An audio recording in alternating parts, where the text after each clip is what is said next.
Mostly जितनी सारी crane हैं जैसे हाइड्रा, टेलीस्कोपिक क्रेन, ये वेट उठाने के लिए हाइड्रोलिक सिस्टम यूज करते हैं। लेकिन इन सब में टावर क्रेन अलग है जो कि वेट उठाने के लिए एक इलेक्ट्रिक मोटर को यूज में लेती है। यह जो आप क्रेन देख रहे हो इसी को टेलीस्कोपिक क्रेन बोलते हैं। ये मैक्सिमम 50 टन का लोड वेट उठा सकती है हाइड्रोलिक सिस्टम से। लेकिन टावर क्रेन एक सिंपल सी मोटर की हेल्प से 100 टन तक का मैक्सिमम वेट उठा सकती है। लेकिन वेट उठाने की कैपेसिटी दोनों ही क्रेन की हाइट बढ़ने पर कम होती जाती है। हम इस वीडियो में टावर क्रेन के कंस्ट्रक्शंस एंड वर्किंग को डिटेल में समझेंगे, क्योंकि टावर क्रेन की हाइट मैक्सिमम 250 मीटर से भी ज़्यादा तक जा सकती है। इसके अलावा हॉरिजॉन्टल लेंथ 70 मीटर तक जा सकती है। अब समझना इंटरेस्टिंग होगा कि यह क्रेन इतनी हाइट पे अपने आप को कैसे बैलेंस करती है और कैसे वेट लिफ्ट करती है। टावर क्रेन को इंस्टॉल करने के लिए सबसे पहले ज़मीन में एक स्ट्रॉन्ग सीमेंट एंड कंक्रीट का फाउंडेशन तैयार किया जाता है। इसलिए ये क्रेन अपनी जगह से मूव नहीं कर सकती है। किसी भी बिल्डिंग को बनाने से पहले इसको इंस्टॉल किया जाता है और बिल्डिंग बन जाने के बाद ही इसको हटाया जाता है।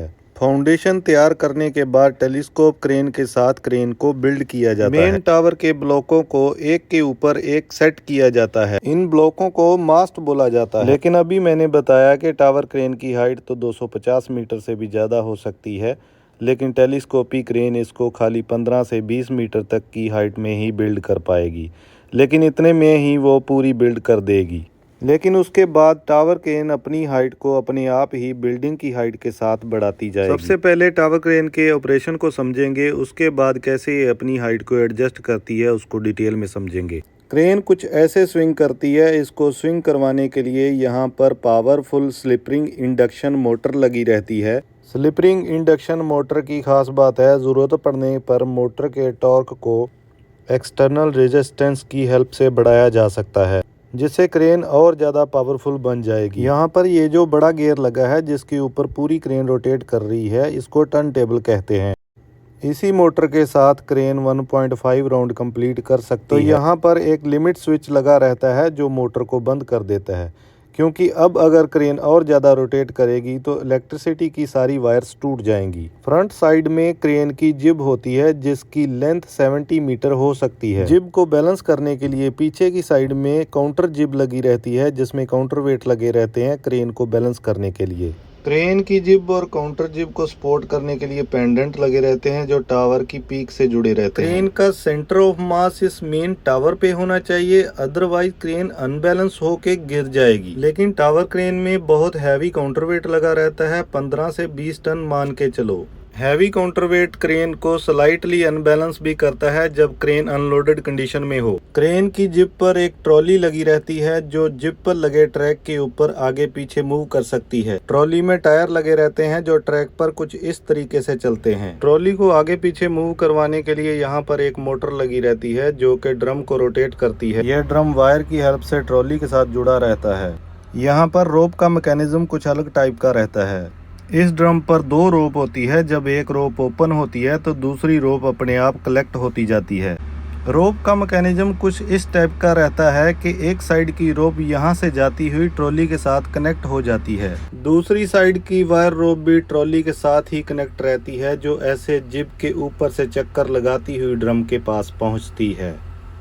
और जब ट्रॉली आगे की तरफ जाएगी तो ये वाली रोप ट्रॉली को आगे की तरफ पुल करेगी और ड्रम के ऊपर कलेक्ट होती जाएगी, और दूसरी रोप ओपन होती जाएगी। जब ट्रॉली पीछे की तरफ आएगी तो अब की बार यही रोप ड्रम के ऊपर कलेक्ट होती जाएगी। अब इस कैबिन में बैठे ऑपरेटर को दूरी की वजह से सही से दिख नहीं पाता है कि ट्रॉली कितनी दूर चली गई है। कहीं ऐसा ना हो कि ट्रॉली लास्ट में जाकर टकरा जाए, इसलिए ड्रम के पास एक लिमिट स्विच लगा रहता है।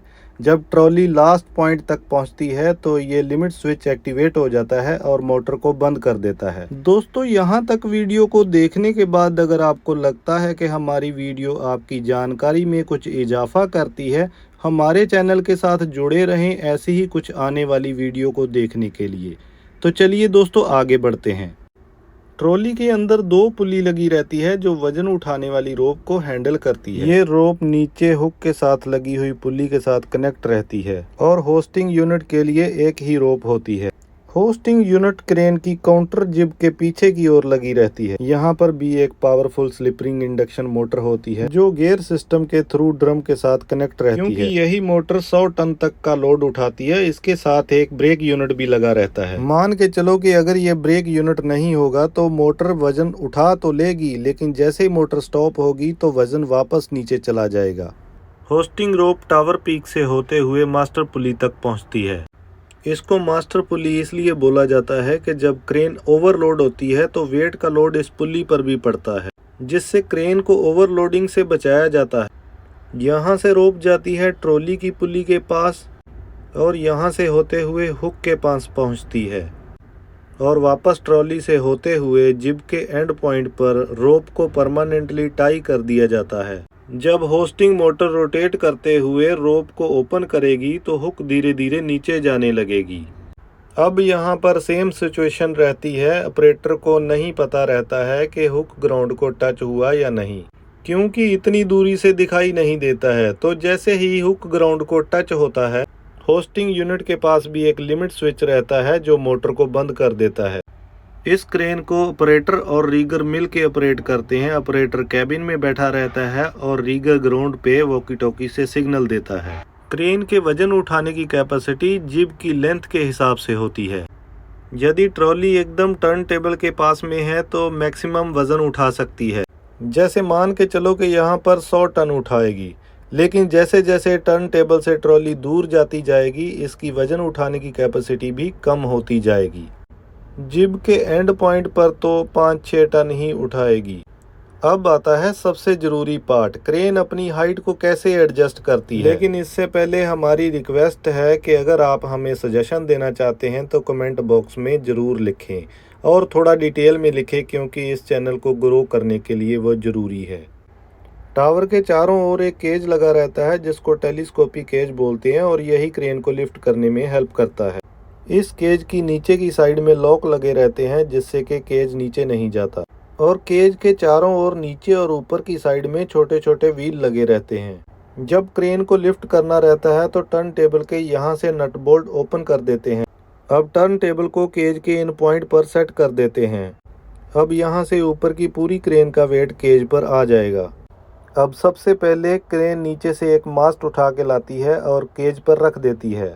उसके बाद क्रेन एक और मास्ट को उठा के बीच में रखती है ताकि जब क्रेन अपनी हाइट एडजस्ट करे तो वेट को भी बैलेंस इस वाले मास्ट के साथ किया जा सके, क्योंकि अभी मैंने बताया था कि काउंटर वेट क्रेन को अनबैलेंस भी करता है। केज के अंदर एक हाइड्रोलिक पंप लगा रहता है जो पूरी क्रेन को ऊपर लिफ्ट करता है।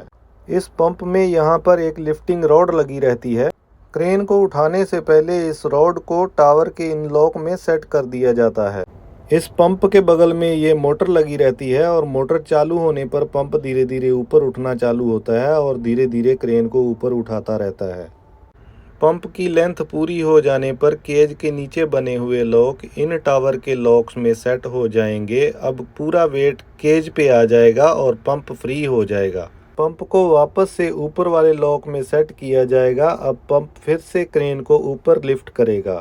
एक मास्ट को सेट करने के लिए पंप 2 बार लिफ्ट होता है, तब जाके केज के अंदर मास्ट को सेट करने के लिए जगह बन पाती है। मास्ट को इन टायर की हेल्प से केज के बीच में लाया जाता है, फिर टायर को निकाल दिया जाता है। क्योंकि ये मास्ट हैवी होते हैं और आदमी के बस की बात नहीं है कि इसको उठाकर बीच में लाया जा सके। मास्ट बीच में आने के बाद नीचे के बोल्ट सेट कर दिए जाते हैं। अब यदि क्रेन को और उठाना हो तो सेम प्रोसेस दोबारा से चलेगा। और लिफ्ट नहीं करना हो तो ऊपर टर्न टेबल के कनेक्शन केज से हटाकर टावर से कर दिए जाएंगे। अब यदि टावर क्रेन बहुत ज़्यादा हाइट पे चली गई है तो इसको सपोर्ट की ज़रूरत पड़ती है। बिल्डिंग के कॉलम के साथ टावर क्रेन को बीच बीच में कनेक्ट करके सपोर्ट दिया जाता है। जब टावर क्रेन बहुत ज़्यादा हाइट पे होती है तो यहाँ पर एयर के साथ कॉम्प्रोमाइज़ करना बहुत ज़रूरी है। यदि wind speed 32 kilometre per hour से ज़्यादा है तो ऑपरेट करना सेफ नहीं है।